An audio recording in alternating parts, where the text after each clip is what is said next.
Welcome to TWitWoW, the best wrestling podcast made for wrestling fans, by wrestling fans, on the web today.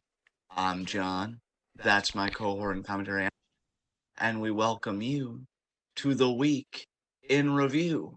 So ease your seat back, get comfortable, as we talk about this week in the world of wrestling.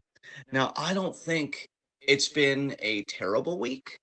The Bloodline storyline continues to progress. Jey Uso, I was very proud of Jey Uso this week. I know he handled his big promo and his segment. We'll get to one particular moment that made me burst with pride much later in the show, because I'm sure we'll probably save that for the tail end. The United States title is getting some attention. They're doing these two fatal four ways. Santos Escobar actually won his. LA Knight will be in one next week with a few others. And I mentioned LA Knight because he only had a promo, but he still got an insanely loud pop. People are really into him. It seems like Austin Theory and LA Knight are on a collision course for SummerSlam for the United States Championship. Japanese wrestling continues to be interesting. The G1, we're going to be starting our coverage imminently, on Monday. We're going to be doing 8 select matches across the first 2 nights. And we did a Stardom show today. It was also quite good. I got to see some backstage stuff. Mariah May cutting a promo. The way she uses mid, I would say, is far greater than how MJF uses mid. And that leads us nicely to AEW, which from what I saw, didn't seem like the worst, but it's still AEW, and it's still not really gripping me relative to other wrestling out there. So I'm going to hand the baton to you, partner. How'd you feel about this week in the world of wrestling? Not too bad. Not too bad. It wasn't the worst week of wrestling for me. I didn't hate it. I didn't absolutely love it by any means, but I think I was more positive generally on this week than I've normally been in recent months, I would say. Yes. Yes. All right. So, with that said, was there anything on your mind that you'd like to talk about first, or Um, what are we thinking here? I mean, while it's fresh on everyone's minds, do we want to just talk about AEW Collision that just happened? Oh, yes, of course. Brother, I'm going to be completely honest with you. It's still an adjustment for me that Collision is a program in AEW's kind of repertoire. So I'm still kind of adjusting to that. How was Collision tonight? It was a mixed bag. It was a mixed bag. So working backwards from the most recent event, Ricky Starks won the Owen Hart Foundation men's tournament with a roll up and grabbing the ropes Okay. on CM Punk. Yeah. So Yeah. the record books will show that Ricky Starks pinned CM Punk on this night. However, it does look like it is going to be used as storyline fodder to turn Ricky heel now. Um, Interesting. So I know you and I haven't exactly, been huge on Ricky Starks or anything like that. I don't want to be like hyperbolic. We don't hate him. We don't love him. He's just always been kind of there for us. Yeah. I will say though, it seemed like the babyface run was doing pretty decently for him. I don't know if I agree with this heel turn. How do you feel about it? Man, truthfully, I wish that I had passion about this. I wish that I really could muster up a feeling one way or another, whether it was anger because I felt really strongly that Ricky Starks had top babyface potential, or excitement because I just loved Ricky Starks as a heel. But in truth, I have never really felt that strong of a connection with Ricky either way, so I can't really tell you that I'm overly passionate either way. If it's going to happen, I'm not really going to notice, honestly. That's fair enough. Okay, friend, I think we've said enough about this topic. What else happened on Collision tonight? Well, before the CM Punk Ricky Starks match, which of course main evented because it's the CM Punk show and it's a match involving CM Punk, House of, or not House of Black, but Kings of the Black Throne, the 2/3 of House of Black, excluding Buddy Matthews, basically had a squash match. against two sort of local jobber types. And Andrade showed up on the entrance ramp to sort of scout out Kings of the Black Throne, and they still have his mask. Ooh, very nice, very nice. See, now this is a story seeming with some meat on the bone. How are you feeling? Because I know you're Yes. huge on Andrade, and unlike me, your love for wrestlers, if they're that good, like a Swerve Andrade level, you can tolerate AEW just to get that sweet, sweet content. So, Yes. how are you feeling about this story? Andrade to me is a 9.5 out of 10 talent, and the only reason that I dock that half a point is because of the English not being on point yet. Right, right. But everything else about him is perfect. He's perfect in the ring. I think he's so good in the ring that, like, if we were rating him out of 10 in the ring, I would give him a grade above 10. He's that good in the ring to me. Um, his charisma is perfect. His look is perfect. He is so perfect in just about every way. Again, the only thing lacking is the promos because, again, it's not English. And again, really, if I had to guess, his promos are probably excellent when he's allowed to cut them in Spanish. We just wouldn't know because we are ignorant, and that's really the extent of it. But that being said, I am very, very interested in this storyline, mostly because it's probably going to lead to some kind of Andrade and two friends versus uh, House of Black for the trios titles match. It could even lead to Andrade versus Malachi one-on-one, considering he's already beaten both of the other members of House of Black one-on-one, and that match sounds lit. It does. It does sound lit. So, what else happened on this show? Willow Nightingale actually beat Ruby Soho to win the women's Owen Hart tournament. Now that's something again, I love Ruby. I wouldn't have been ticked if she won. But I think Willow being the upstart and kind of being the project for AEW right now, that's a decision I can get behind. Especially because she already lost the New Japan Strong Women's Championship. Yeah. Because to be fair, it was never meant to be hers in the first place. It's Yeah. kind of called an audible. Which, nothing against Willow for that. She did what she could with it, with what little time she had it. But I think this is something that she can really orient herself around, and AEW can orient themselves around in terms of pushing her. Yeah. And hopefully, before the end of the year, we see her climb in again with Toni Storm for the AEW Women's Championship. Maybe she'll do something with Athena with the Ring of Honor Women's Championship. I don't know. But it seems like Willow's stock is on the up and up, and all I have to say to that really is good for her. Yeah. So now, John, ask me why everything that I just said was jammed into the last 45 minutes of Collision. Okay, Ashton. How was everything you just mentioned, or I should say, why was everything you just mentioned jammed into the last 45 minutes of Collision? Because the tag title 2 out of 3 falls match went for an hour. Ooh. I don't know, friend. From my side of the fence, that sounds a bit masturbatory. Now, I will say, I have to give credit where it's due. As soon as Jay White got the first fall for his team, they sucked me in. It worked. They got me invested. I was into it. But dude, and here's the thing too. This match, if you did not watch Jay White in New Japan, this match made him into a star in AEW. Good, good. Now, I Okay. say him because it was very much at the cost of all of Juice Robinson's credibility. Um, I'm going to say this to you. You more than anyone know how I feel about Juice Robinson. That doesn't hurt me because I've been watching it circle the drain for the longest time now. So I feel a bit numb, as you can understand. Absolutely. Yes. And in this match, to put it in Javaris's terms, Juice Robinson got hoed.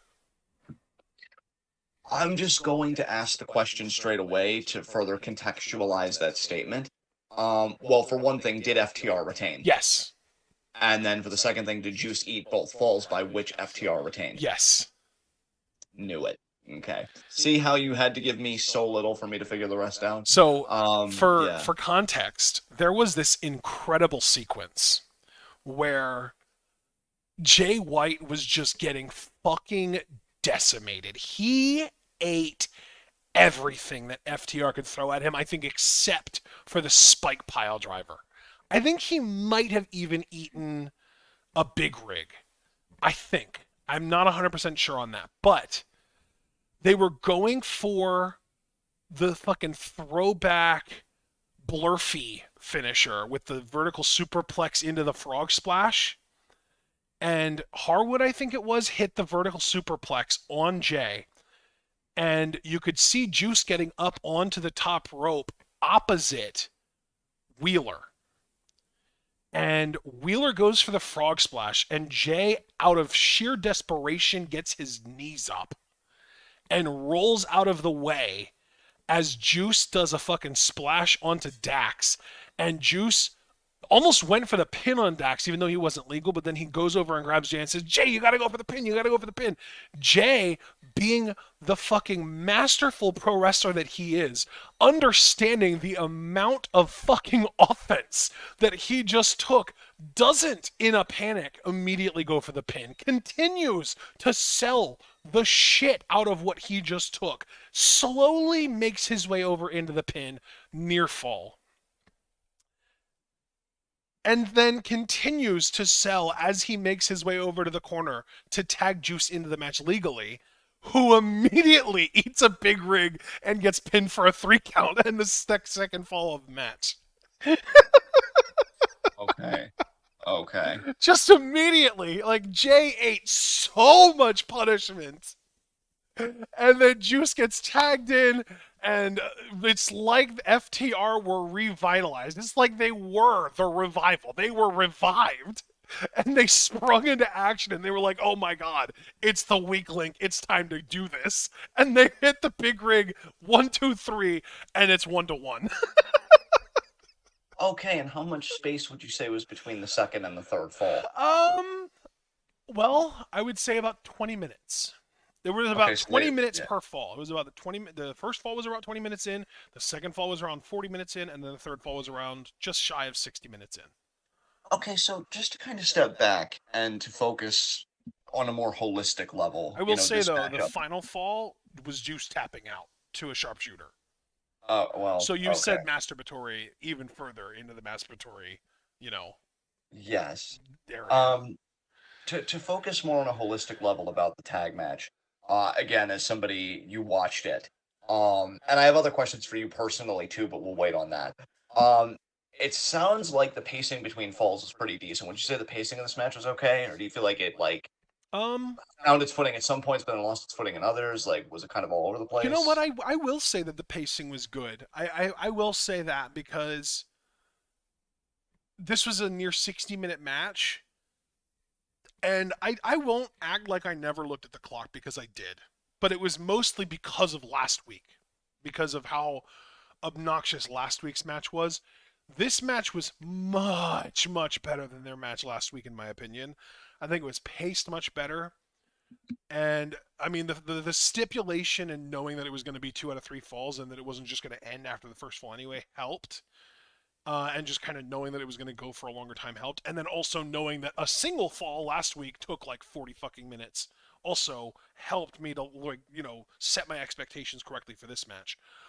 So yeah, the match was better in pretty much every way, I would say, than last week's match, which is ironic because again, it was like 50% longer than last week's match, which my biggest complaint was the length and again, like the pacing.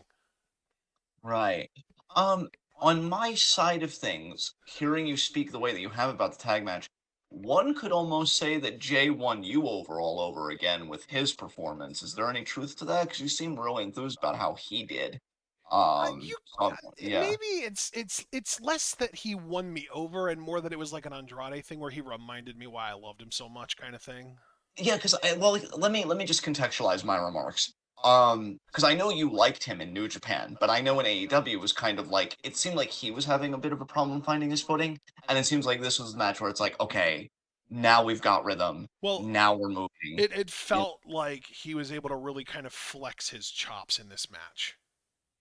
Let me just ask you, just as an observer of all this, I'm not going to say fan because I know how we both feel about the AEW product, but as an observer of all this, do you think that there's going to be any narrative consequence? Because here's the thing: if I now again, I'm not on the writing team. This is just my perspective, right?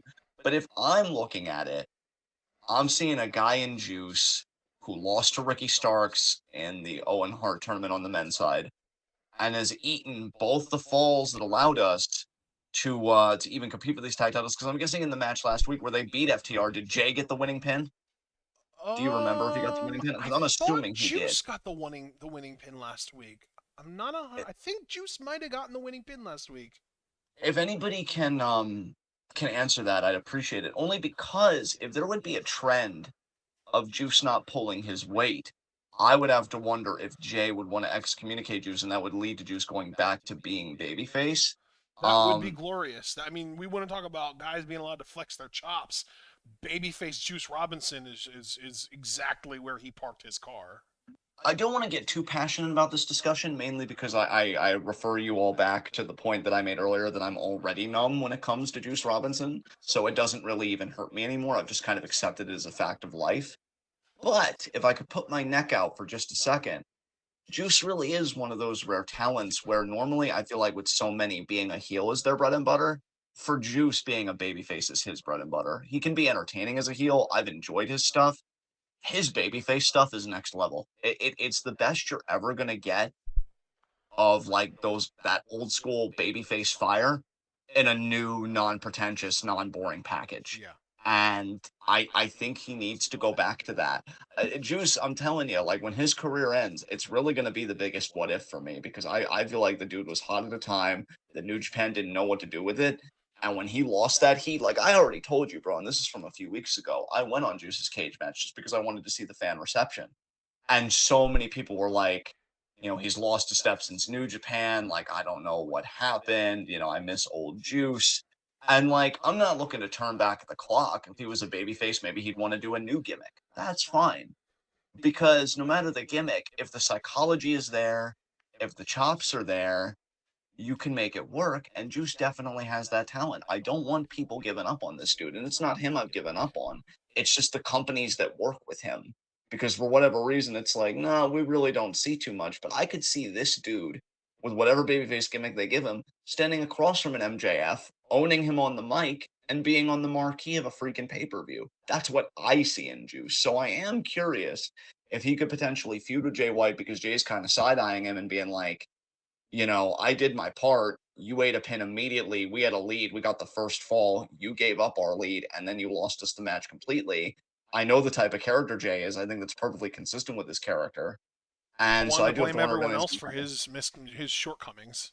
exactly. And so I don't know. Maybe nothing will happen and Bullet Club Gold is just still, the way that it is.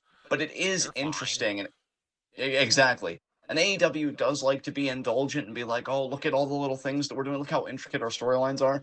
It doesn't seem like it would just be a coincidence that Juice would eat both falls. So that's really all I wanted to contribute was more on the speculative side of I wonder what they're going to do with that kind of booking. Right. But yeah, and that was all of Collision, right? Yes, it was because yeah, like I said, that match literally started at like 5 after and lasted until 10 after the second hour started. Excellent. So with Collision Wrap-Up, do we just want to talk about Dynamite and just start doing them as a bundle? Because Yeah, if you want to, we can. I mean, the thing yeah, is, we could talk about Rampage, but the main thing, storyline wise, that happened on Rampage was Willow Nightingale beating Athena in the Owen Hart tournament, but then she also just went on to win the whole thing too.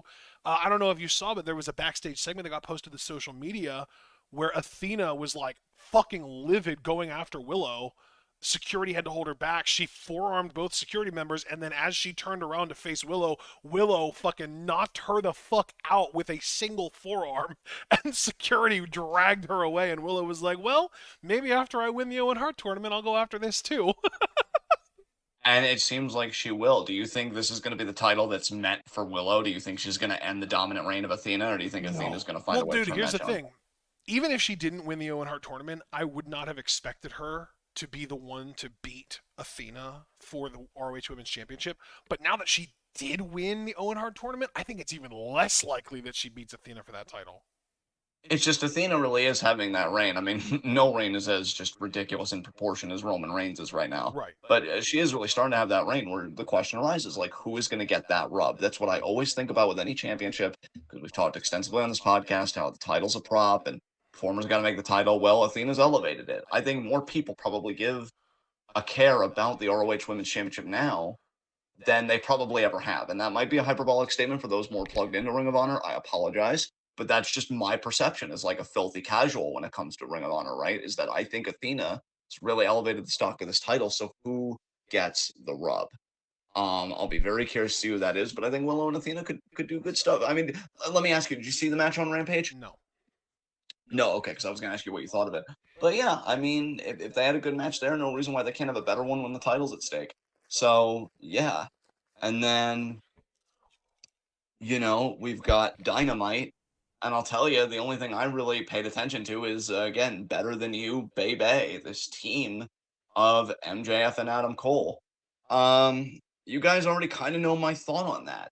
Like, I want to like it, but I stop myself because of how AEW has treated the Max character. I know Brandon Walker from, like, Barstool, who I do like his interviews, and he seems like a cool enough dude. He was like, oh, this is the best storyline that AEW has had in years.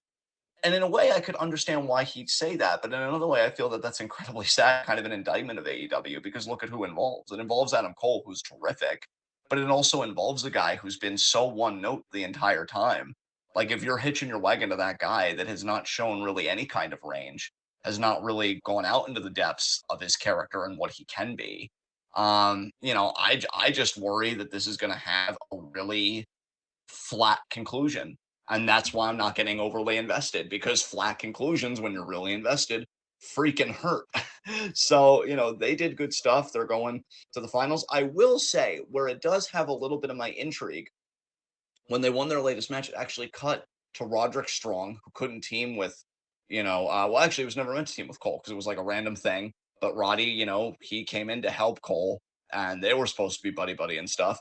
Kyle has been off the grid. I will say, I miss Kyle O'Reilly. I feel like he would add a lot of color, personality wise, and just stuff Definitely. like that Yeah. to this storyline.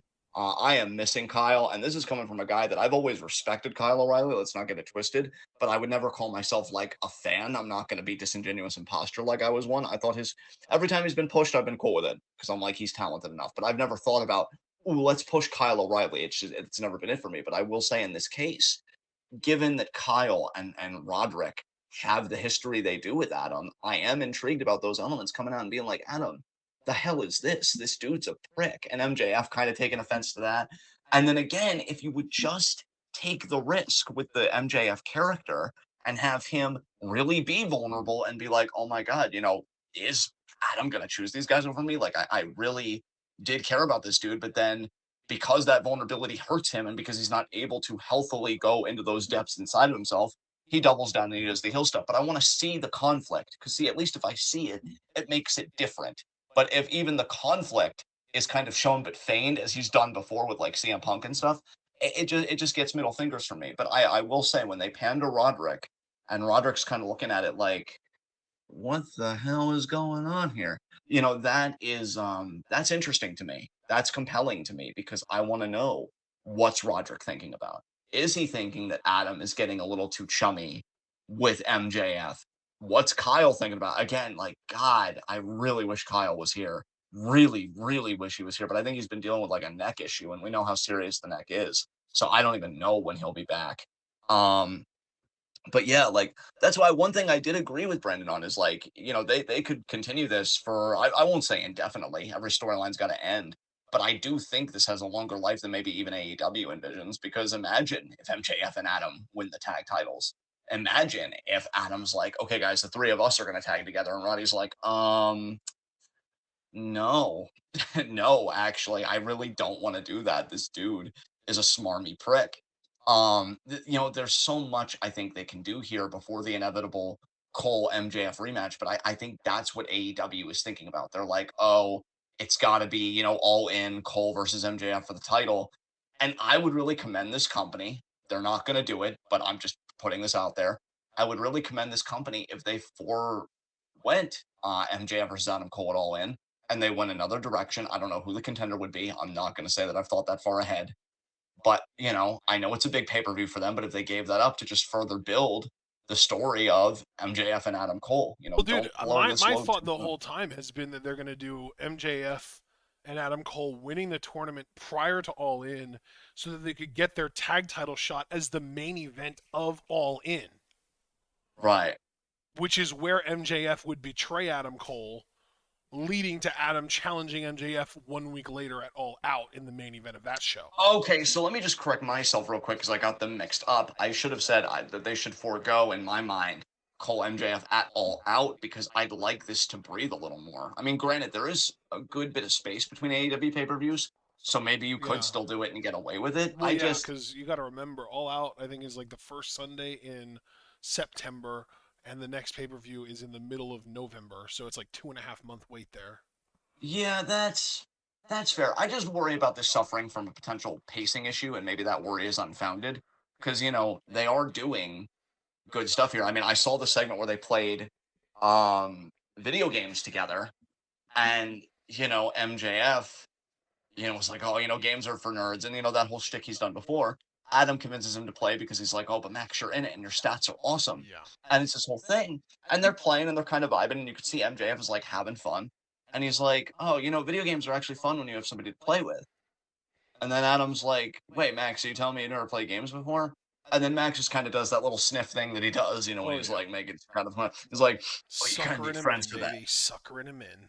Yeah. Well, and that's the thing though, because when he said you gotta have friends for that, and did the whole thing, um, Adam paused the game. He's like, Max, pause, pause. And they kind of have this heart to heart where he's like, I'm gonna be honest with you, man, when we were first team together, all I could think about was like when I was gonna blindside you, and betray you. And MJ was like, dude, I was thinking the same thing, and they kind of have a laugh over it. But Adam says, like, you're a really cool dude. Like he feels like he's gotten to know Max and this and that. And like I want reciprocity, but it's hard when the guy again is an established douche, has really no character progression, and he's the world champion. Like in wrestling, it would be a hard sell for me, and you know how poetic I could get when the story's right about like, oh, of course, friendship and love supersedes championships. No, it doesn't. Like it does, but it doesn't. Not in this company. No, like he's already the world champion. That's the priority. Not every storyline can be as beautiful and put me in my feelings as Queen's Quest. I love you, Aphrodite, so much. But he's gonna be the douche. He's gonna stab him in the back, or maybe Adam will see it coming. But then it's just no matter what happens, it's gonna frustrate me because I'm like, could have maybe done something cool here that had some reverberations into the next storyline. Where MJF's like, man, I'm still the world champion, but I walk into this arena without my friend, and kind of sucks. But you soldiers on, whatever. I don't know. I like the story, but it's kind of frustrates me because I'm like, could be good, but I don't want to get too invested. But Yeah. that was the big thing for me. And then, dude, we have to talk about because hearing you die laughing is such a delight to me. And I've gotten to hear it several times over the entirety of our friendship. But just hearing you die laughing, talking about Kenny Omega getting mugged, and then being like, wait, we have somebody too. And Ibushi couldn't even make an appearance. Like physically, he appeared on the Tron in like a video package thing, didn't even appear via satellite. Oh. Was amazing. So I have to ask you, as you're reliving it mentally, was it good again? Was it good again? Just thinking about how AEW couldn't even like get Ibushi to come out here. I gotta admit, man, it's not quite as good the third time. Oh man. So I mean, yeah. Like, okay, let me ask you this. Oh, God, where do I even want to start with this? Because I want you to talk. I'm just trying to find the orienting question. Do you think AEW even knows what they have in the Golden Lovers? Um, First of all, I don't think that they actually have the Golden Lovers. I don't think Ibushi's gonna be here for very long. Well, I mean, if he couldn't even show up to save Kenny physically, he's probably just Yeah. gonna do blood and guts and be like, "Good luck with the rest of the feud. I'm out." Yeah, I But you think. just got here. I know. Yeah, I'm just here because Kingston had to be in the G1. Oh God. Oh God. Okay.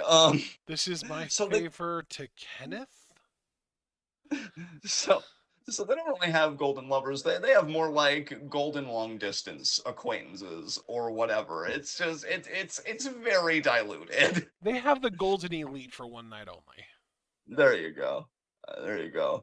Um, I mean, if it's a one-off, I guess we don't have to get too deep into like Ibushi and what this means for his career because it means literally it's like one day. It's a payday. Yeah, And you like go I in, think you do it. Javaris is even saying, I bet money this is a one-off for Ibushi. I think Ibushi is very anti-commitment, especially after his experience with New Japan when he committed to them.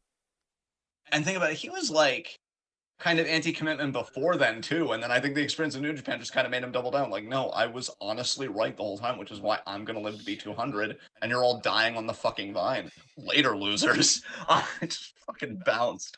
Um, yeah, I'm excited for Ibushi. I know a lot of people seem to be hyped because of Ibushi for the Blood and Guts match.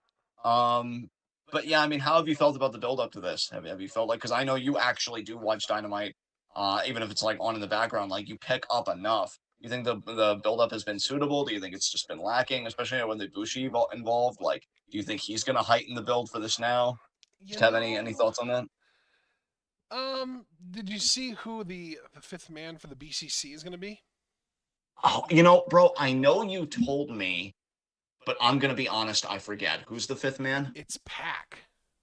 That's right. That's right.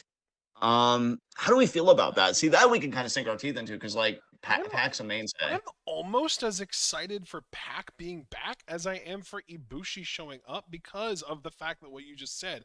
Pac's gonna stick around afterwards. Yeah, Like if you could promise me that Ibushi was gonna even just be around until like full gear, and that they were gonna build to a like Kenny and Ibushi versus like Claudio and Danielson, or even Danielson and Moxley, I would be so fucking stoked. I would be so excited. I would love it. I would be, yeah, over the moon. But like what we have right now, it's like with Mercedes actually. It's like when we found out like okay, Mercedes is here for a match with Kylie, and then another match in New Japan, and then one match in Stardom, and that is it. And that is all that we got so far. Except now, all of a sudden, we did get the one New Japan Strong match, which was really cool to see. And now she's hurt, but now she's going to be coming back. But until we get more updates, I can only go by what I know. And all I know right now is that Ibushi's going to be in Blood and Guts, and that's fucking it. yeah. That's it. I don't want to get my hopes up for anything else because I don't want my dreams to be crushed. No, and I gotta say it. Even though, especially on the Mercedes side, I obviously wanted more because I want Stardom to grow as a company, and I still do. Even though I've kind of gotten a bit more cynical, where it's like, well, even if you grew as a company, would you actually put that money into Stardom World and modernize it a little bit? But that's a separate complaint for a separate No. commentary. Wow, and like couldn't even let it have legs because there they are getting cut right off in front of me. Thank you for that. You're Um, so welcome. you're great. I do So such a service for you. you do. You're not appreciated enough. So I will say, man, like I share in a lot of your excitement. I do kind of wish Pac was a babyface because as a heel, like I don't know, as a heel he could be really good. I think even he's kind of low key underrated on the mic as a heel. I like that menacing quality he has, but I'm hoping the in ring. But then again, he's had all this time off seemingly, so he should be like good to go. Like he should be very refreshed. Oh, that was so cute from Foster. But Paul was like, never hope. Foster's like, occasionally hope, and Paul was just like, no. Paul, we can occasionally hope. I'm with Foster on this, and I'm definitely hugging him after this. And then he said, "Hope." Wow, Javaris said, "Hope is for the weak," and then 3 crying emojis. Look, Javaris, that's because you got your hope beaten out of you, and we understand that. I'm gonna give you hugs Oh too afterwards. God, I can just imagine him being like, "Hope is for the weak." He says as he watches Naturally Limitless tag for the 500th time. Wait, Um, naturally. Oh. yeah, I love the delay. That honestly, you not getting it immediately made it perfect. So Oh. yeah, I don't really know if I care for Pac as a heel, but I think it's gonna You'll know when you're older. Wow, I am not a child, sir. But I do think him being back is going to breathe a lot of life into the product. And please, please pack for international champion. Like, if you're not going to give it to freaking Swerve, I mean, my I God. mean, wasn't he Um, technically the inaugural? Because that was the All Atlantic Championship before it became the International Championship, and wasn't he the inaugural All Atlantic champion already? yeah, I mean, you're correct, but run it back. Run it back. Um, so yeah, either that or the TNT title, but right now I know it's on Luchasaurus, and more importantly, Christian. What a Chad. It even has CH in it. Like it's right there. Um, but yeah, that's good stuff. I'm trying to think anything else that happened. I feel like Tony's facing Taya next week for the women's championship. I thought I saw on Twitter. So I'm guessing Tony that with an I. yes. She faced her tonight Oh, she did. How was the match? in Battle of the Belts, and I was barely paying attention because we were live. Oh, okay. Fair enough. Yeah, it was like within the last half hour. Well, fair enough then. That'll teach me to bring things to the discourse. Um, Wow, that was I didn't mean to do that. no, you didn't. Life did. It's okay. But Um, yeah, I can't think of anything else really to talk about. Was there anything else on AEW that you wanted to maybe touch on? um,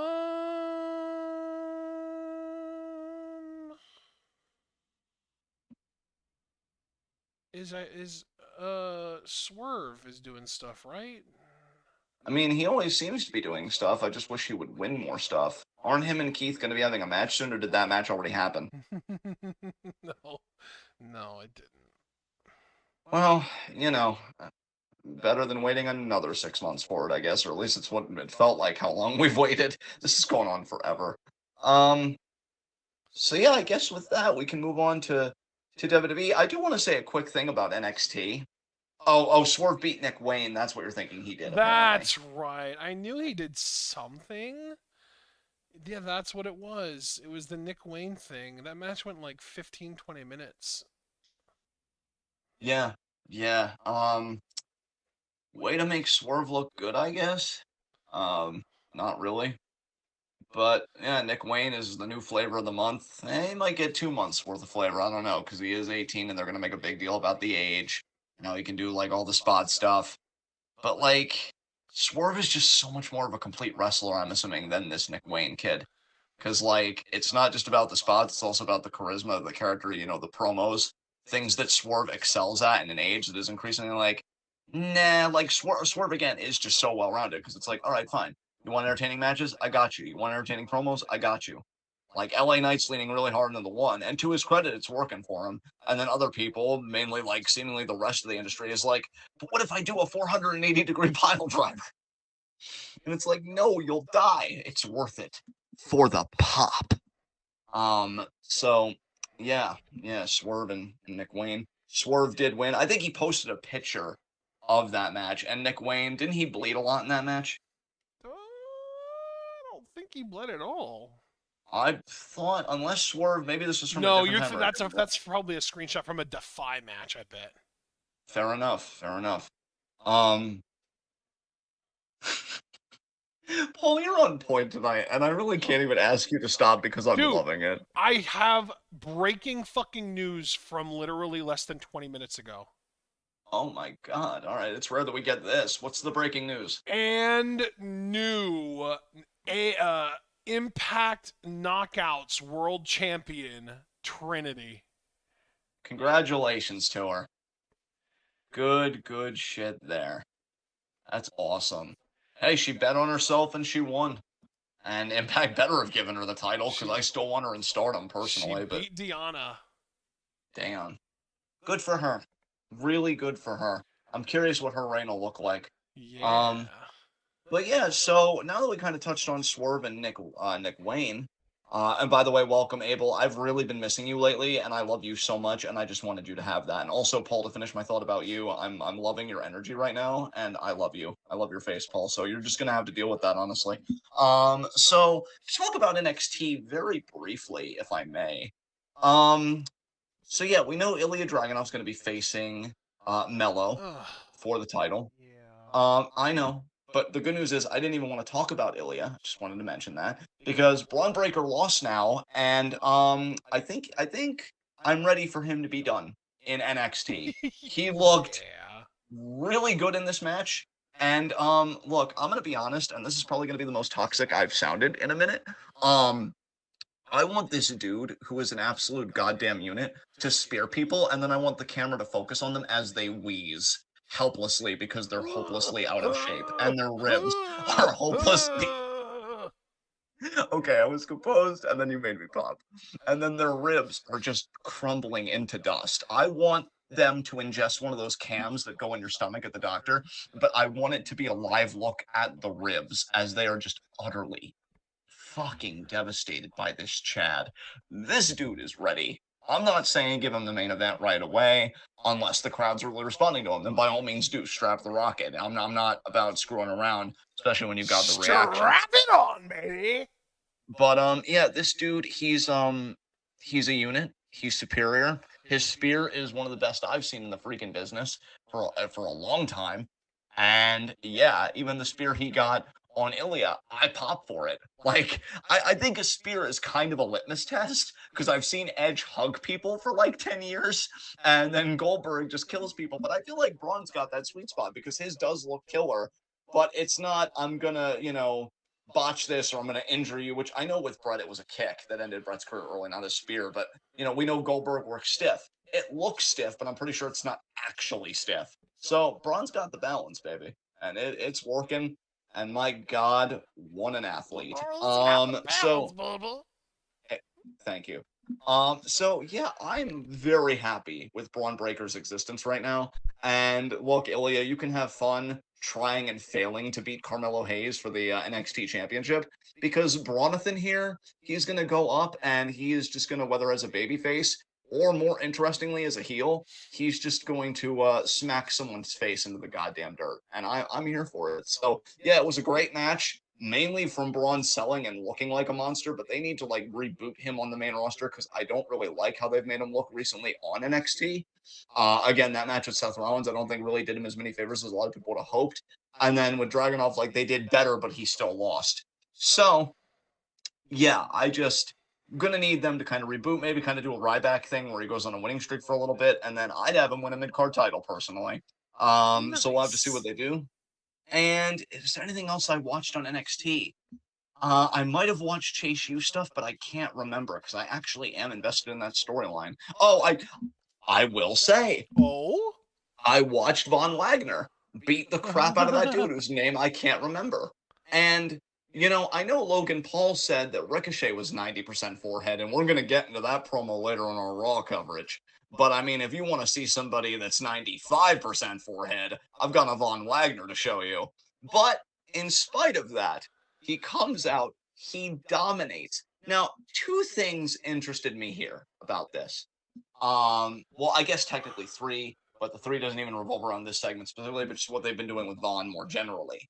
I do like that they've given him this sympathetic story. It's almost like, I mean, not even close, but I'm thinking it's something similar to like a Beast character. It's something menacing, and I'm talking Disney's Beast, not X-Men Beast, although that Beast was fantastic.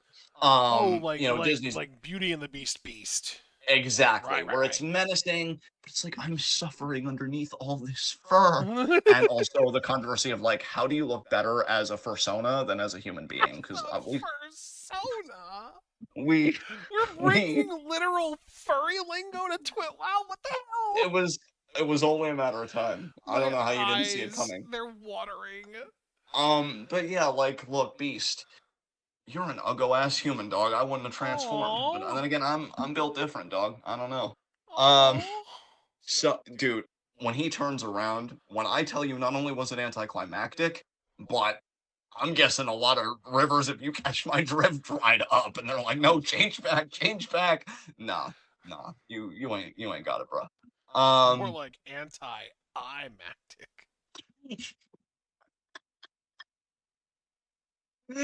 Oh, I wish I was had my thing off there because I just did the quintessential squee.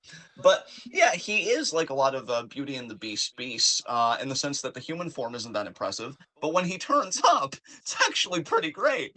And you know he's got like these layers to him.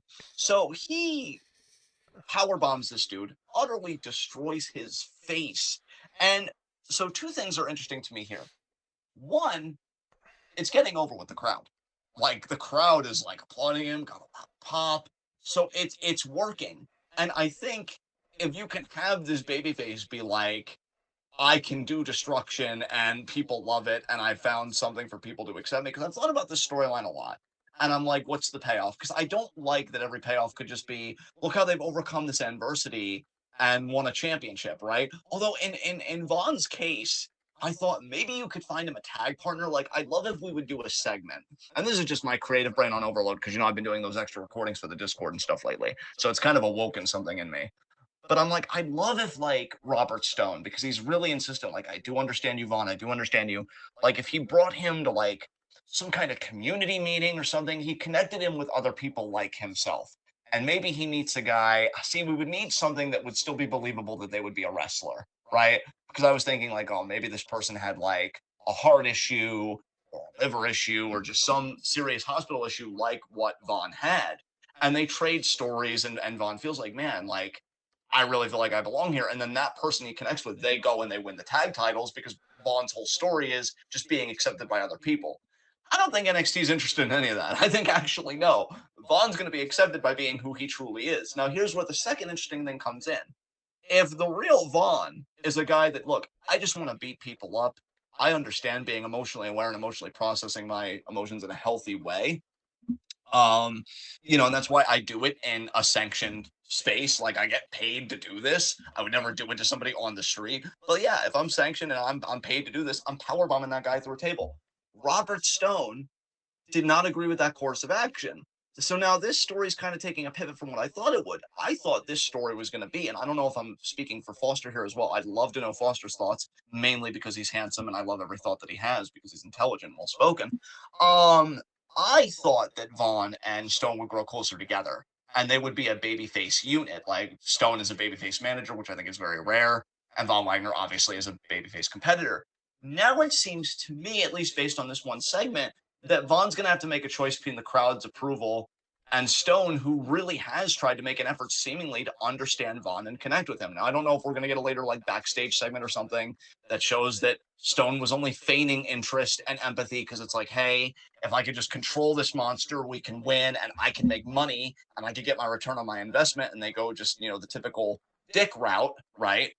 But I don't know what I want them to do with this, because I do find it fascinating that Vaughn would be at a crossroads of who to choose. The crowd, which we have been saying for the last few years, especially, that they're fickle, or Stone, who's seemingly genuine in his desire to to understand Vaughn. Now, Foster came in with a message. He said, Vaughn said that even if Stone annoys him, he was happy to open up to him. I think they're going to be together for a while. Stone seems like he really wants to help. Yeah. See, I like that, Foster. I like that, because I do have to wonder if the crowd is going to kind of interject in that way, be the proverbial third man in the storyline, or if it was just, no, he was annoyed because it's like, Vaughn, you've got all the power, you've got all the ability, but it doesn't mean anything if you don't win.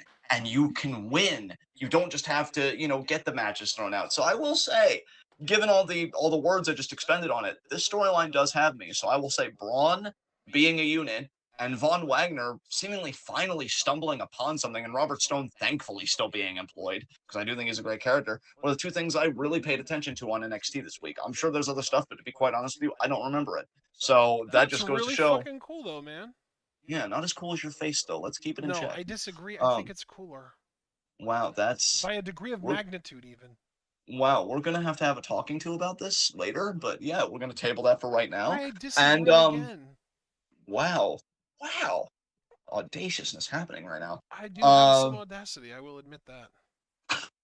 wow, Paul, I just read your one message about Foster's. I'm loving chat right now. You guys need to keep this energy up. Um, so bro, I'm gonna be honest with you again. When it comes to Raw, my big thing that I checked in on was Judgment Day and their whole storyline. Yeah, How are we feeling about they're that? a little turbulent, aren't they?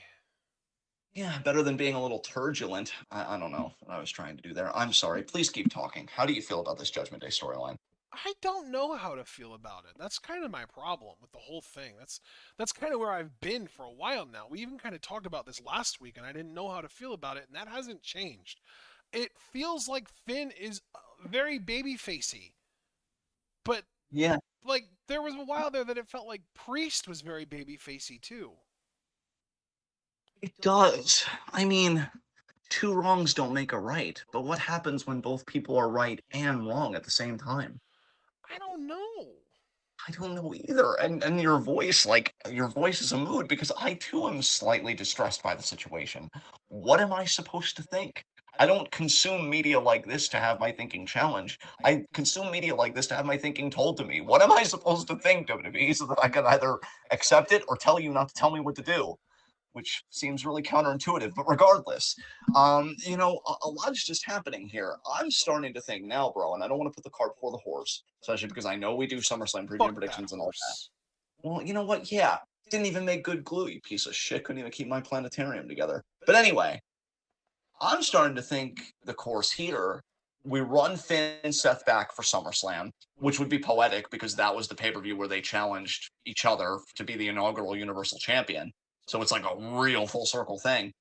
Finn wins again, almost repeating history, but then Priest cashes in on Finn. I'm really starting to think he's going to cash in on Finn, dude.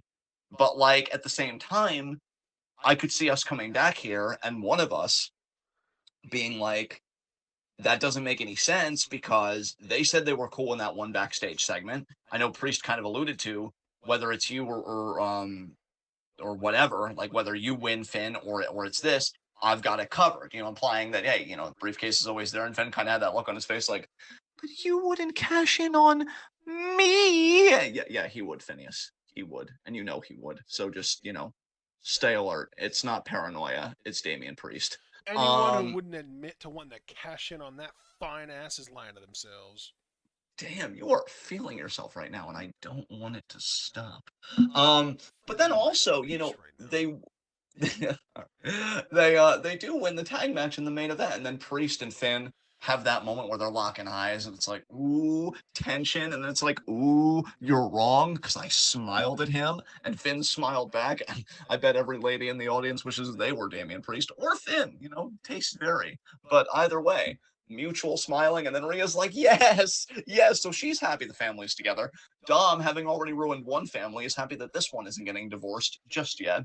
And yeah, it seems like Judgment Day is on solid ground, but is Damien going to show or is Priest, I should say, going to show the Damien in him to Finn Balor if he beats Seth for the title? What do you think the likelihood is that he does cash in on Finn right now?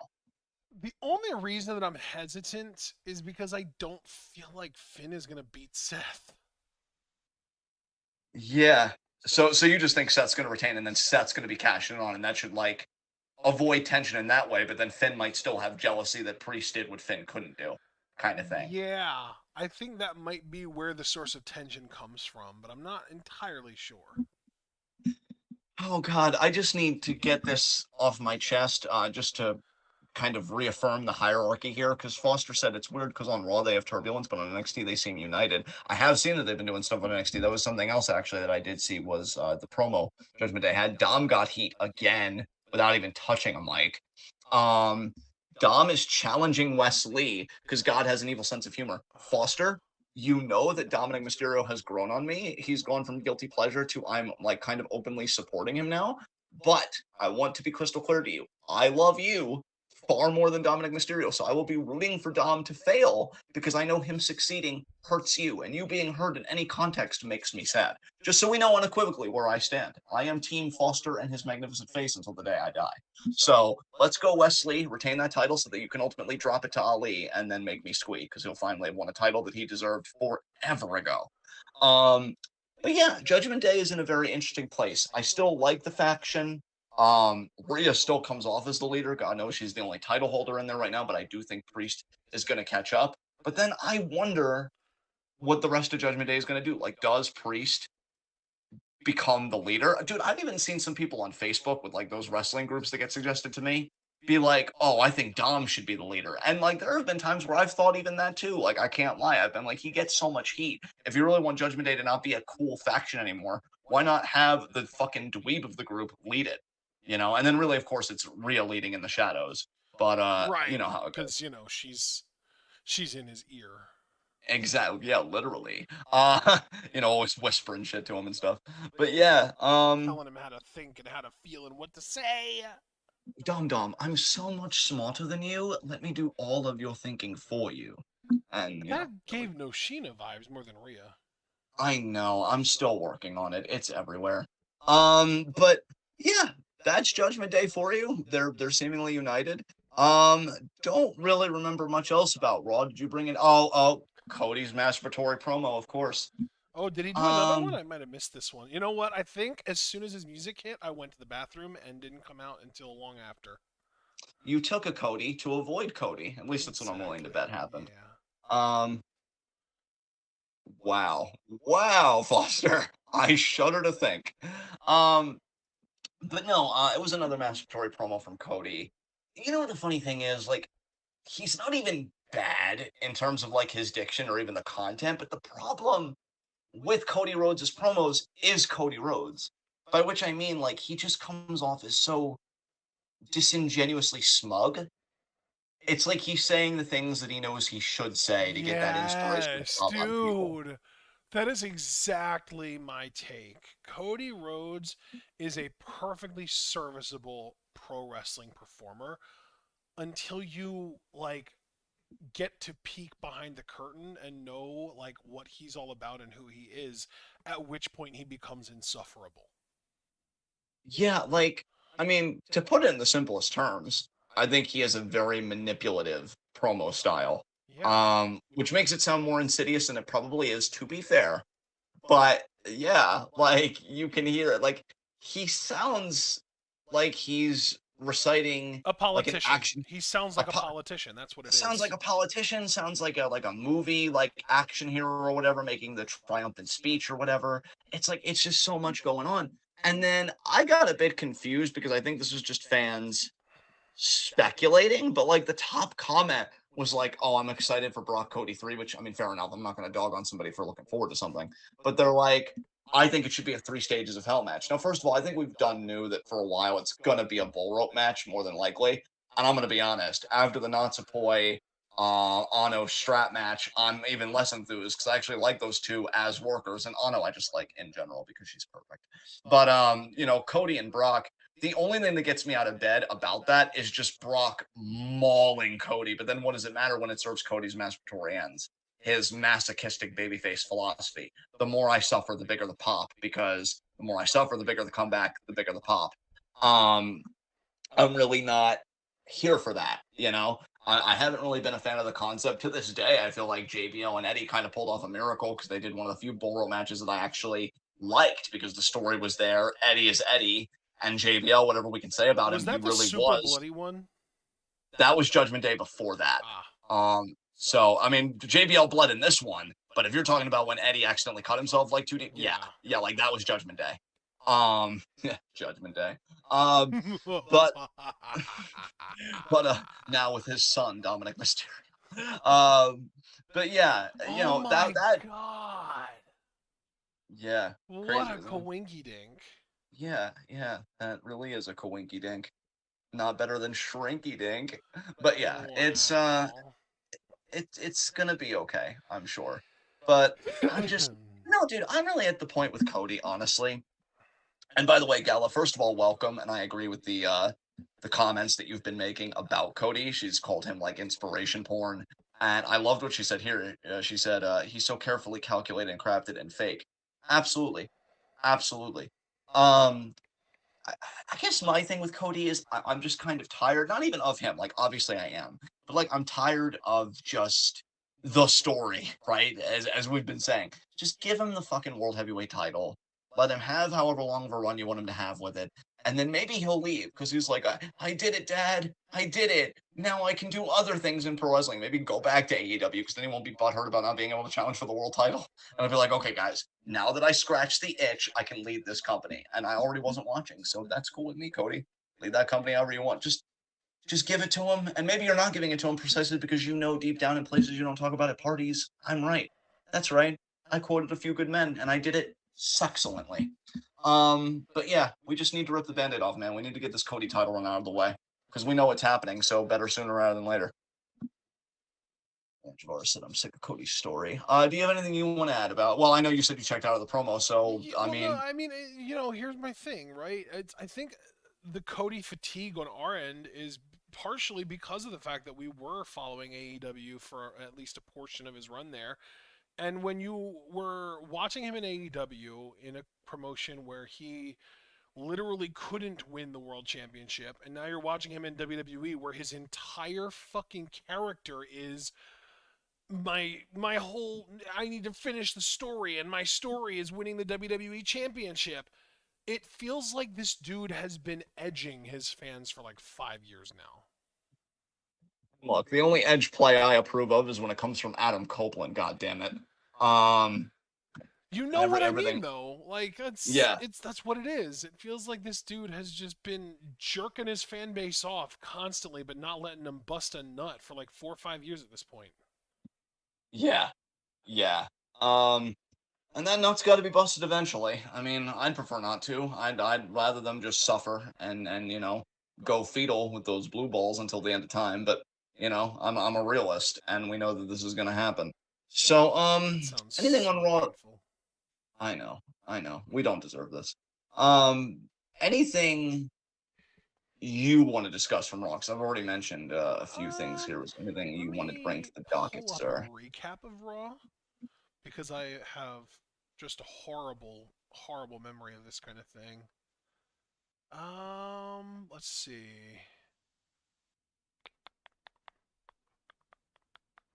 Shayna Baszler beat Emma. Oh God. God, at this point, who hasn't? Tommaso Jesus. Ciampa. No, I've got nothing. Raw was very nothing this week. It was just nothing.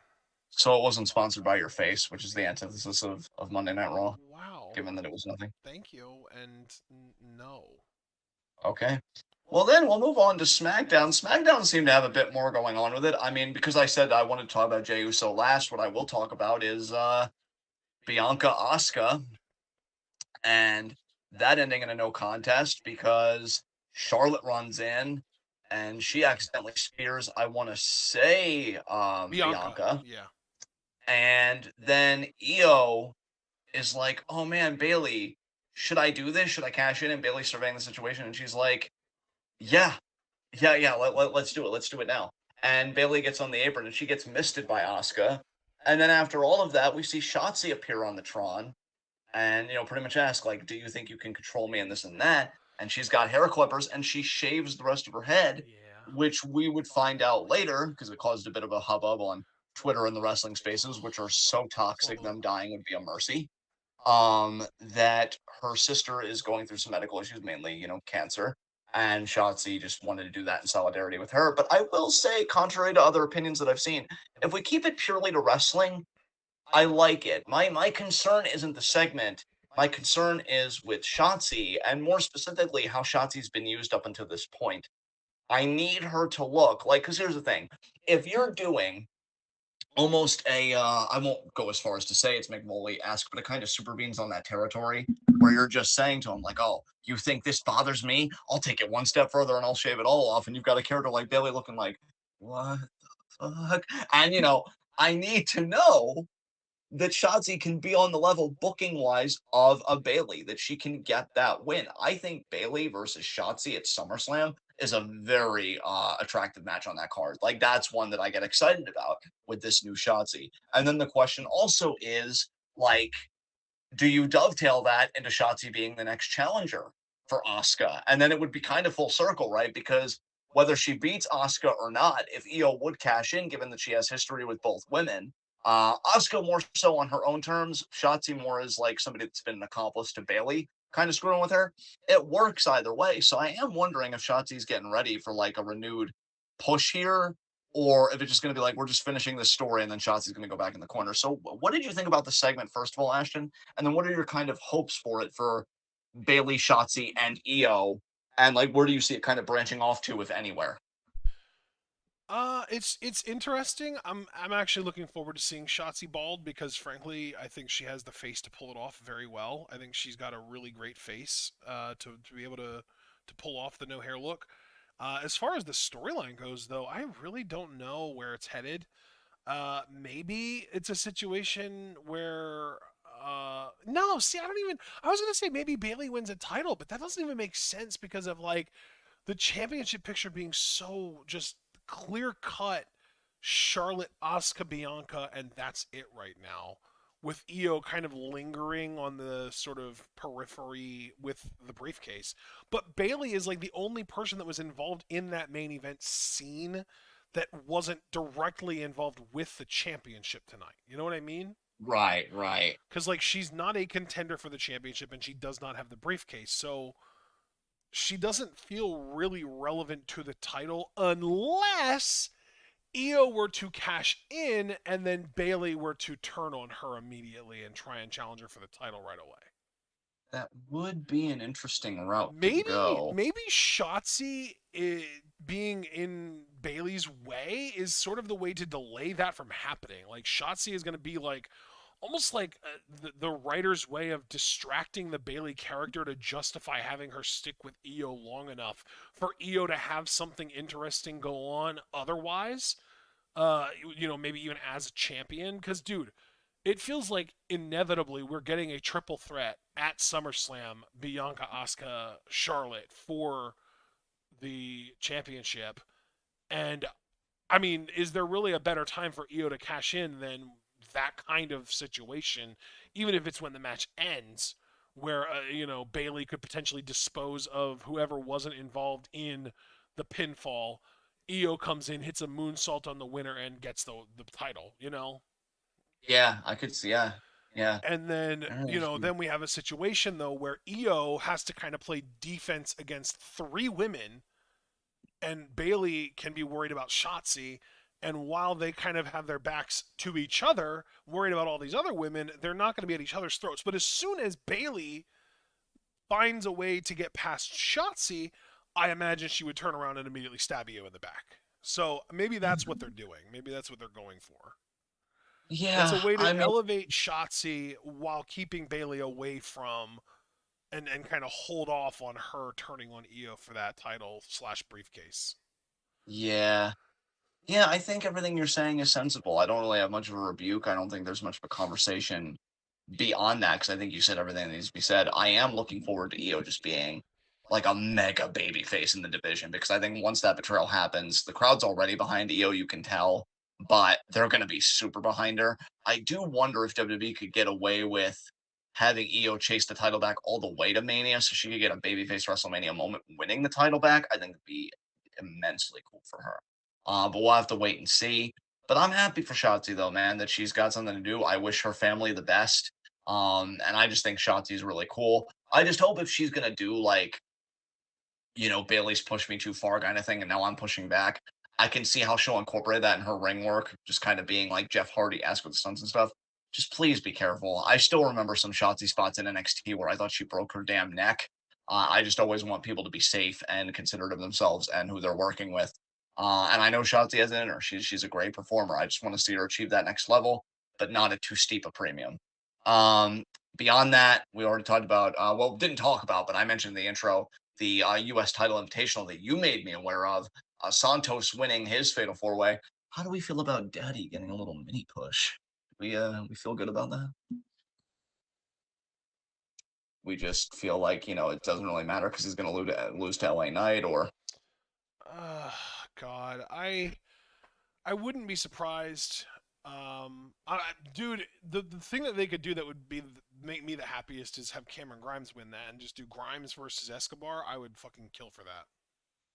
yeah, because then like from your perspective, as somebody that I know we're going to be watching SummerSlam together, you don't really lose because even if Theory retains, at least you're going to get a somewhat decent match, whether it's Grimes or Escobar from the in ring standpoint.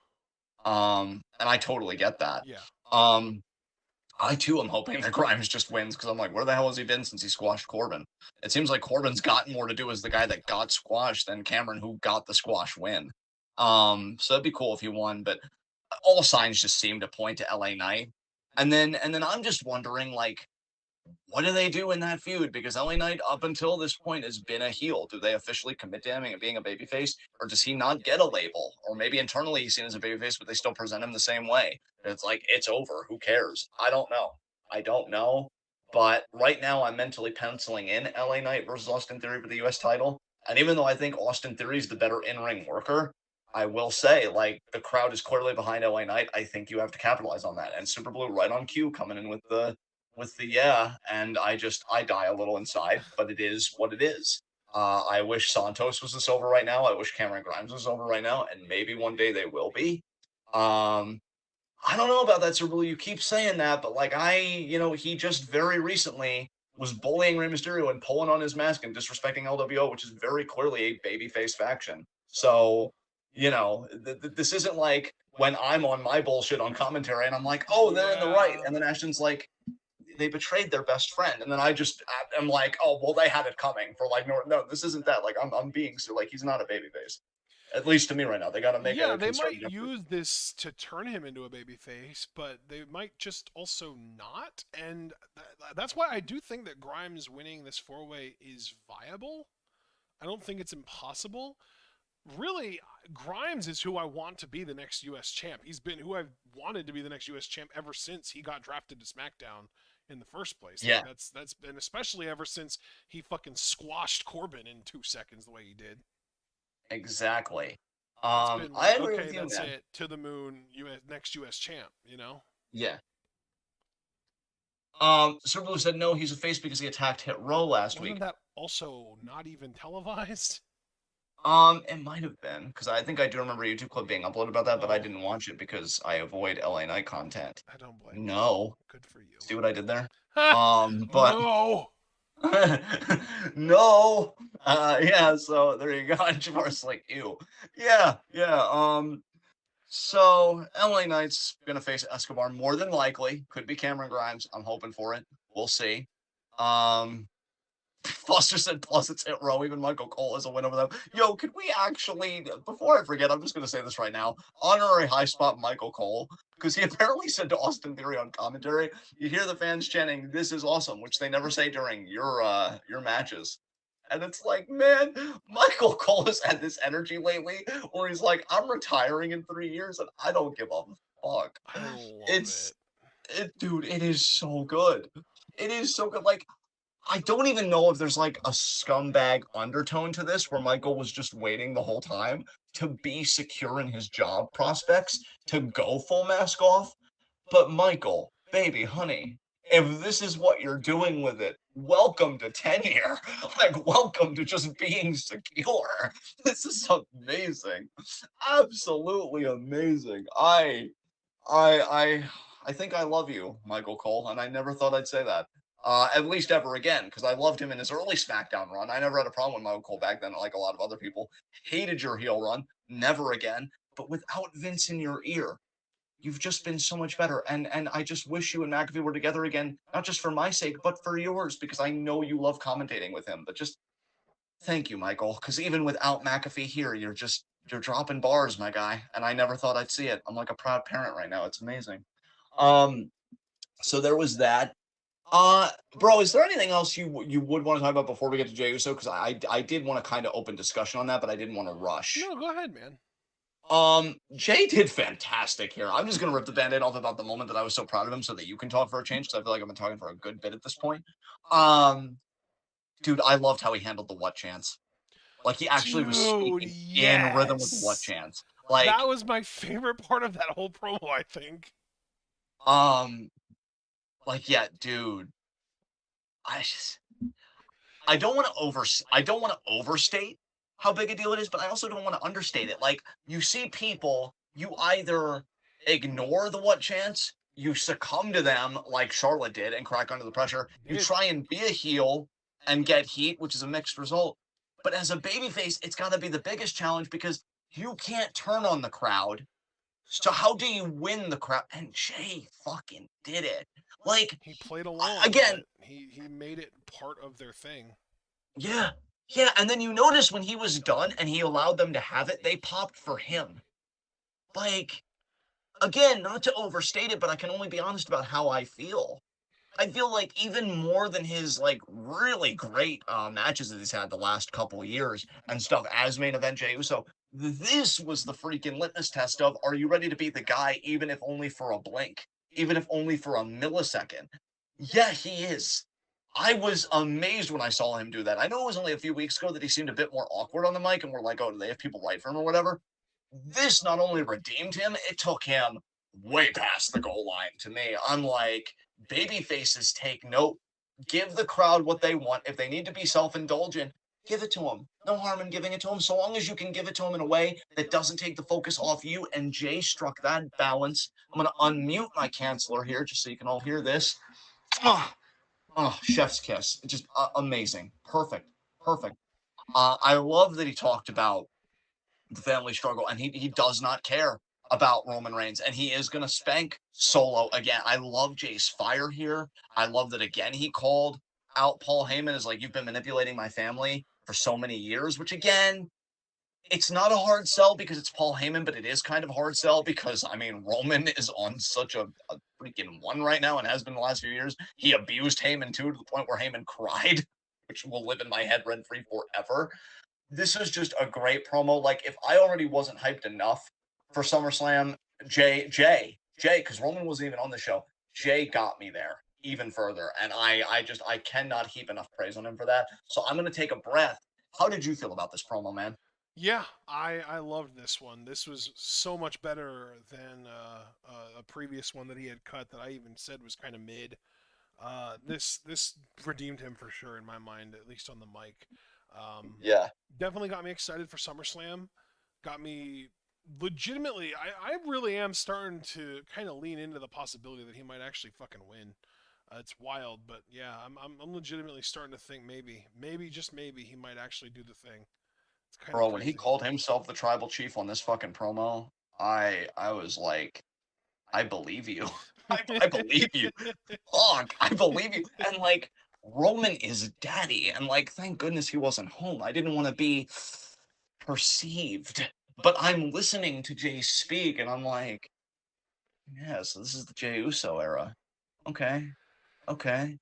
And yeah, like, I cannot believe that Jay Uso of the Usos who, used to do the Sivu Tao, like in the entrance, and just be your quintessential babyface tag team. Then they had the heel run, which is amazing, that led them back to being babyfaces because it got over so hard. But I really thought that they were like the Bucks or the Briscoes of WWE, just always a tag team. Now, granted, Briscoes is a worse example because Jay actually did win a little title gold, and they might still give it to Mark when he's able to actually challenge for it. We'll have to wait and see.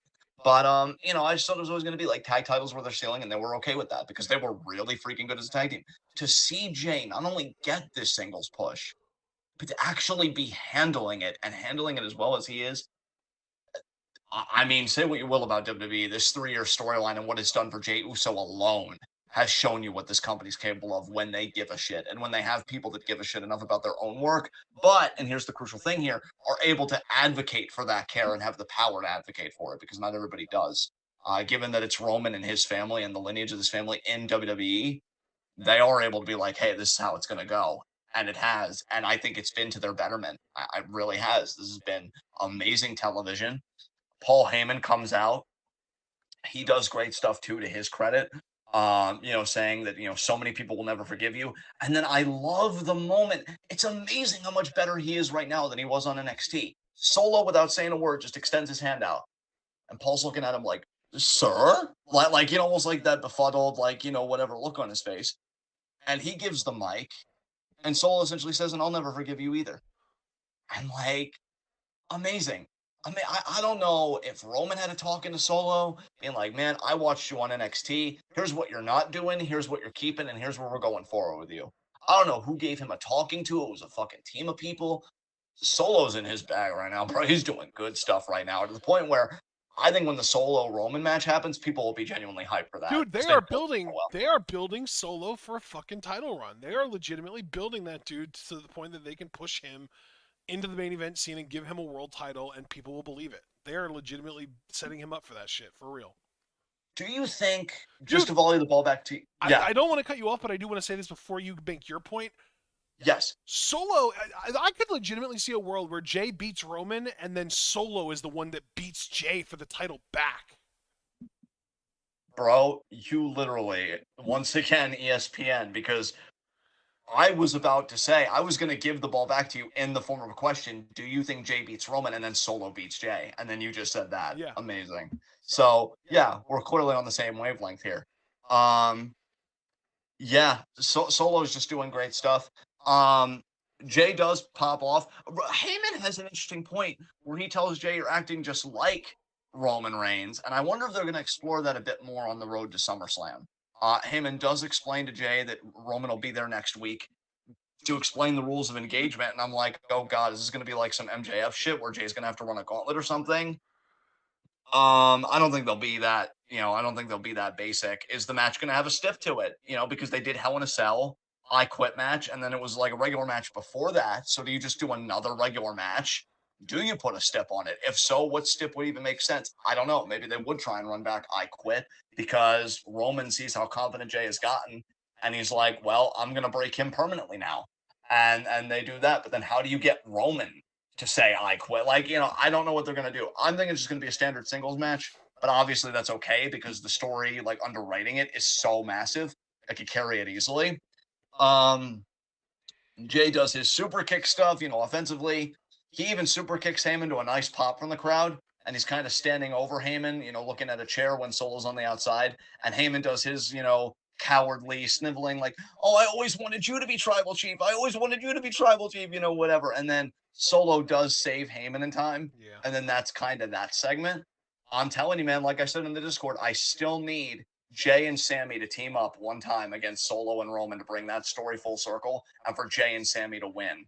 Or you know what? Depending on if we really want Jay to win at SummerSlam, maybe they should lose. I don't know. That'll be something for WWE to figure out. Because SummerSlam, when it comes to that match, I can already tell you I'm very torn right now, and I'm probably going to be very torn by the time we get to preview predictions. But this was a great segment, and I cannot wait for Roman to show up next week and what he's going to say in response to everything Jay's been doing. Yeah, Super Blue in chat said I would like to see that match in the cell. To me, you've got to do if Jay does beat Roman for the title, which again, I already feel like I'm stretching even saying that because it just feels like betting against Roman to lose the title in any situation just feels like a stretch. But if Jay beats Roman for the title, I feel like their rematch has to be Hell in a Cell as a throwback to their first rematch for the championship when Roman was champion, which was in Hell in a Cell. Yes. And actually, if I remember correctly, that Hell in a Cell match wasn't even for the title. I do believe you're right. Could be wrong though. I'm Googling Hell in a Cell 2021. Was it 21 or 20? Just 2020. It was 3 fucking years ago. Jesus Christ. Yeah. The storyline's been going on forever, bro. It was for the title. It actually was for the title. Okay. Yeah. All right. Yeah. So again, it was a rematch for the championship, and it was in the cell. And if Jay beats Roman for the title, their rematch for the championship should be in the fucking cell. And then do you think Jay should retain again, and Solo should beat him for the title at some point after that. I don't know when. I don't know. Maybe you want to wait until WrestleMania for that kind of moment. I don't know. But I think Solo would make sense as the guy that beats Jay for the title after that, as far as like the lineage goes. Would you do I Quit in the Cell again, or do you think that's doing too much for you personally? Curious where you stand on that. You would have to. You have to do like the exact same match, but flip it because Jay would fucking win it. Yeah. I'm fascinated at what Jay would have to do to Roman to get that character who's been so OP to say I quit. And hopefully they would be as inspired by that in the booking of the match. But yeah, this is that segment. These guys Roman is selfish, so Jay would have to find a way to put him in some kind of a predicament where he could injure him in a way that costs him, time as far as like puts him on the shelf, injures him, costs him part of his career to get him to say I quit. Yeah. Yeah. Yeah, Foster makes a great point too. He said it especially helps since Hell in a Cell isn't a PLE anymore. They can do it at any point. Yes. That's a great point, Foster. Yes. And Super Blue said Fastlane is the next pay-per-view after SummerSlam. Yeah, we're So gonna have a do lot Hell in more a to say Cell on about. Fastlane. Yeah, you very well may. If Jay beats Roman at SummerSlam, and we're gonna have a lot to say about the match itself come SummerSlam preview predictions. Oh, God help me.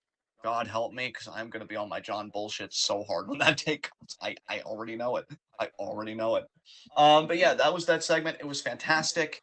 And I guess that rounds it out. So, Ashton, let me just ask before we open up the forum for questions, did you do any extracurricular viewing this week? No. Samesies. All right, opening the forum for questions. We got 9 people here now. If you've been enjoying this week in the world of wrestling being recapped by yours truly, TWitWoW, please leave that like. We'd greatly appreciate it. I'm gonna like it just because, fuck math and fuck algorithms. There we go. So, I like math, but wait, I like algorithms too, but I just don't like the way that they're used in media, and I'm sorry, I'm confused. well, guess what? I'm going to prey on your confusion and bring you over to my cause because that's what I do. But while I'm doing that, Foster asking, because this is one of the few things we didn't talk about that happened on SmackDown, thoughts on the alliance of the Prophets and Lashley. So, Foster, here's the thing. Because this question emanated from your face, I really want to give it, the fullest possible effort. Can you contextualize for us that segment? Because I did not even watch the YouTube clip, unless Ashton, of course, I saw you it. It was recollect the really segment. simple. Bobby Lashley arrived to the arena, and the Street Profits were there to greet him, and they seemed really buddy and friendly. So you think that there could just be like an alliance there. That So does so let seem me to be the implication, but I don't know if there's anything really solid. let me just ask you this, just to give Foster his money's worth here. If there is an alliance and they do start taking it, how do you feel about the union of Profits and Lashley? Dude, I've been wanting heel Street Profits for so long, and but not just like annoying heel Street Profits, but like menacing heel Street Profits. And if teaming with Lashley is what it takes to get that, I'm stoked. I love it. Yeah, yeah. I agree. I I think feel that like it's more trio. likely that we get a babyface Lashley than that, though. Unfortunately. I do agree with you there. I do agree with you there. Um, Okay, so let's get to other questions. Hope that was sufficient, Foster. Sorry we couldn't dig deeper, but right now they've given us so little, so we'll have to see where they go with it. Man, we're getting a lot of questions this week. All right, let me just get to these. Javaris asked, so was SmackDown watchable since I didn't have Power Fighter? From what I saw, Javaris, SmackDown didn't seem bad. So if you're Yeah, I'd asking check it out. watchable, that does, yeah, I would at yeah. least like check out YouTube segments, and if there's anything on YouTube that you think looks interesting that you didn't see enough of on YouTube, then maybe just like go to like a Watch Wrestling or some other website and watch the rest of the segment. Yeah, yeah. Paul said if you could change the finish for 2 of this week's matches, one that kept the same winner and one that wouldn't, Whoa, what would you're they skipping a be? lot. Actually, yeah, you're right. I did. Oh my God. I'm sorry, guys. Super Blue asked, do you think Pillman Jr. will come to NXT now that he left AEW? Maybe. I feel Honestly, like he he's gonna go seems to more like, Impact. I was going to say Impact. Yeah, you took the words right out of my mouth again. We're really synced up right now. God damn. Um, Paul, did you guys talk about Benoit being at ringside? Paul, that's always a weird subject for me personally, especially. Yeah. I did see the photos of David Benoit being at ringside. I don't know if AEW's come on some kind of deal with him because I know he is tight with Punk FTR and went to FTR's tight him with Punk. after losing to Ricky Starks in the main event and like shook his hand and hugged him and stuff, and they've actually like brought attention to it at like on the show. I will say this: if David Benoit is going to compete on Collision, I want to watch the episode where his debut match is happening because I am way too curious. I'm not even going to front about that. I am way too curious how that would go. Just because of literally everything. I don't need to take it through you guys. I mean, we're making a pretty good pace here, but yeah, I would be curious about that. And then Paul's question again, like, yeah, if you could change the finish for 2 of the week's matches, one that kept the same winner and one that wouldn't, what would they be? That's a very involved question, Paul. I don't even know, to be quite honest with you. Um, One that kept the same winner and one that wouldn't. Huh. You know what? I'm really having trouble thinking on that. I'll get back It to you on feels that, Paul. less like an Yeah. actual question and more like some kind of like trivia game. Yeah, I really don't know. I feel like everything was fine, honestly. Because yeah, I'm cool with Santos winning his match, so it's not like there was somebody else in that 4-way that I would have picked. Um, and yeah, like women's stuff was fine. So yeah, I don't think, Paul. Yeah, I think everything was good. Super Blue, have you seen Corbin promos for NXT? don't really care for adult Caillou, so no. I'm guessing you didn't see Corbin's promos either for NXT, otherwise you would have said something. I'm just gonna take that as yes. Let's see. Foster, please don't let MJF cut a promo on David. Yeah, me either, Foster, please. Um, how do you feel about Nash Carter back in Impact with his partner? I think good for Nash Carter. It was a whole messy situation. I don't really know what to think, quite honestly, again, because it just seemed like a lot of stuff was coming out and it was very messy. But it's Impact, and at least he's getting paid somewhere. So, good for him, I guess. Alex, who are you hoping wins the G1? I mean, my emotional pick right now because of the promos is Kenta. Yeah, Kent is definitely my emotional pick. I would say that seems more like a general Q&A, but given that we're going to be covering the G1 starting Monday, I'll let you have that one, Foster. I'm Yeah. emotionally picking Kenta. Pragmatically, though, I am thinking either Naito seems like the heavy favorite, or maybe ZSJ will finally win one. Yeah, Um, I definitely one of those two I think is going to win it, and it's funny because they're in the same block. They're both in yeah, D there you go. block. Yeah, there you go. Well, yeah, well, Foster with his counterpoint. Well, the G1 started this week, so I just figured, well, you know what? It Touche, did technically Foster. start this morning. Literally, day Yeah. one was this morning. Foster's like, oh no, sir, I'm right. And honestly, being humbled has never been sexier. Javaris said, "Are Javaris, you ready for the 5-star?" You're uh, goddamn right we are. in the words of Tyler Breeze, yes.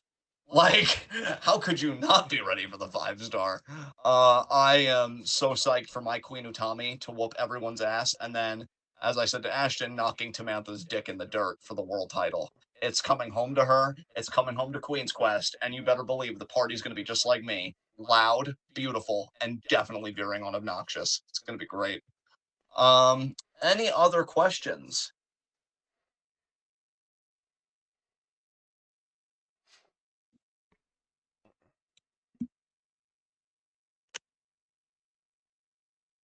Tick, tick, tick, tick, tick, tick, boom.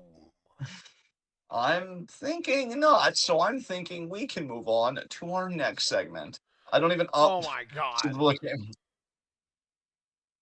why didn't Tony try to get Taya to join them? First of all, Super Blue, in the future, Tony Storm is Toni, Tony with an I. I think Um, he's typing on a phone and it probably auto-corrected. that's fair, Super Blue. That's fair. Utami apparently won her match on the ROH taping. She Did has you been know? winning a Did you lot see in who it US. was against? Who? Trish Adora. Nice, nice. Um, why didn't Tony try to get Taya to join them? Maybe it's a long con, maybe they're waiting. Maybe it's like, no, we need to see, how Taya reacts if she comes Taya for us doesn't really again. fit with the Outcasts, does she? I mean, she really hated her NXT run. Maybe that'll work. Well, but okay, so first of all, she was never on the main roster of WWE at all. And second of all, we've kind of acknowledged that the other thing that all three members of the Outcasts have in common is that they all dealt with leaked images of themselves that were like obviously major violations they could all like trauma bond over, and Taya's Yeah, never had to deal with that. thankfully. Thankfully, I mean, no one should have had to at all, but like that Yeah, is something that they all had in common, and they were all like very much traumatized by it, I would imagine. yeah. I don't know what they're gonna do with her. We'll have to see. Though I think she'd be a good addition to the group, just if we're talking about power levels and stuff. But Oh we'll have to my see. god, Abel popped in just for the sake to ask, have you acknowledged your tribal chief today? Every fucking day. Congratulations, by the way, Roman, for surpassing Hulk Hogan. Fuck Hulk Hogan. Hulk Um, Hogan! Yeah. Chavara said, how excited will you be when our Red Queen and Suzu absolutely hoe Samantha in the 5? I mean, Javaris, it'll be Christmas and my birthday all rolled into one, my friend. Dude, It's I gonna really thought you were going to say it'll be Christmas in my pants. No, when talking about Utami, that's so uncouth. Just Um, the idea, though, that you'd be so excited from just seeing Samantha get obliterated, though. I mean, that does scintillate me. I want to make Hannibal noises so bad, but I'm keeping them sucked in. Um, oh, daddy like. All right. So Foster said, I keep it together. I acknowledge my tribal chief, Jay Uso. Foster, I don't even know if this is offensive, but you're my tribal chief in my heart, mainly because Abel's my son. So my son being the tribal chief, kind of weird. But yeah, so there we go. I think since these questions have become more, Silly. fandom-ish and stuff like that, we can move on to high spots and low shots. Um, where do I want to go with I'll this? get high and take a shot. Yes. Javaris, I love that. Low shot. Honestly, this is gonna be such a petty low shot, but I'm me, so I'm gonna do it. My low shot's Austin Theory, because what kind of a fucking champion are you when you get Dude, burned by Michael Cole? no, dude, that is such a great fucking low shot because not only did he get burned by Michael Cole, but this dude has been supplanted twice in like the span of a month because LA Knight has surpassed him in terms of like douchebag shit talker character that's gotten way more over than him. And Grayson Waller has surpassed him at just doing the exact same shit he was doing, but doing it better. Like, So true. he's literally been supplanted twice over in the course of like a month or two. It's crazy how quickly this dude has become obsolete. Yeah, yeah, it's really amazing. I guess you could say that A-Town is burning down. God, I'm so fucking sexcellent. Anyway, who's your low shot? Yeah, I kind of felt like I was going to end up doing this coming into this, and nothing changed my mind. It's Juice Robinson. Talk about getting hoed. I understand. You did what you had to do. I just want you to know that I see you and I Bro, respect it. FTR were like sharks in the water, man. As soon as Juice got tagged in legally, they were like, "What's that smell? Is that weakness?" They fucking jumped on his ass and they got him fucking. It happened both times too. The first time it was a pinfall. The second time it was just some dude. They had they had Juice and Jay both in uh like simultaneous sharpshooters while Jay was legal, and they neither one of them tapped out, and they did that spot where they were like facing each other and they went to grab each other, but then Dax's back gave out and he couldn't hold it in any longer, and then Jay tagged Juice in, and Dax said, "Oh," and he locked in another sharpshooter within 2 seconds. I swear to God, Juice tapped out. Okay. So, high spot for me. You okay there? I'm great. Okay. So, high spot for me. Honorary high spot, Utami, because you're perfect and I love you. And I don't even know if she's lost a match on this US tour that she's been doing. She better Um, goddamn well not have. yeah, because she's, again, perfect and representing Queen's Quest, the superior faction. Suck it, everyone else. So honorary high spot, of course, is Utami, because she beat Trishadora on the ROH taping, so And she them's the beat breaks. Billy Starks, and she beat Janai Kai, and maybe someone else that I'm not thinking of. But yeah, she's on quite the streak Indeed, she here is. in the Um, West. so my high spot, God, there were so many choices. What That to sounded do, what oddly to do. sarcastic, given that I know it wasn't. Yeah, well, happens. Where to go with this? Do I want to make an effort, or do I want to take that sweet, sweet low-hanging fruit? Hmm. Um, you know what? Because I'm already feeling slightly aroused, mainly at the sight of my own face, I'm gonna go with Santos Escobar. Because he won his Wow. four-way.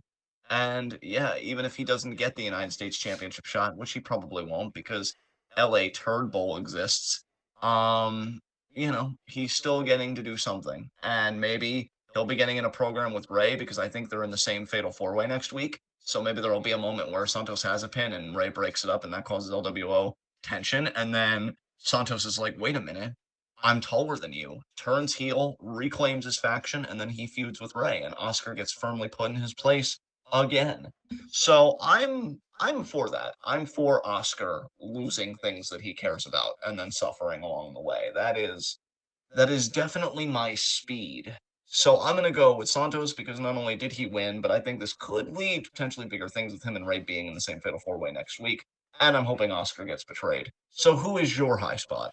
Well, since you didn't take this one, I'm gonna make my honorary high spot Jay Uso, just for that promo and getting to super kick Paul Heyman. That was pretty glorious.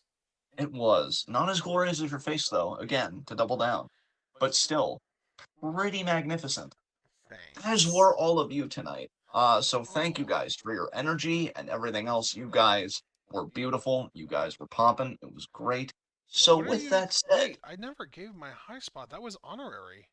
oh, you said honorary. I missed that, honestly. Okay, so that's honorary. Who's your actual high spot then? It's Willow Nightingale because she beat Athena and Ruby Soho in back to back nights to win the Owen Hart Foundation tournament. Honestly, just beating Athena alone was worthy of it with the role she's been on. Right. And So then just, not only yeah, did she win the tournament, but she also gained contendership for the ROH Women's Championship. So now not only did she win the tournament, she also has a shot at that on top of it at Death Before Dishonor, which is like one of the biggest ROH shows of the year. there you go. I love it. Love it. Seems very sound to me. All right. Well, with that said, again, I reprise. You guys were wonderful tonight. I thank you very much for that.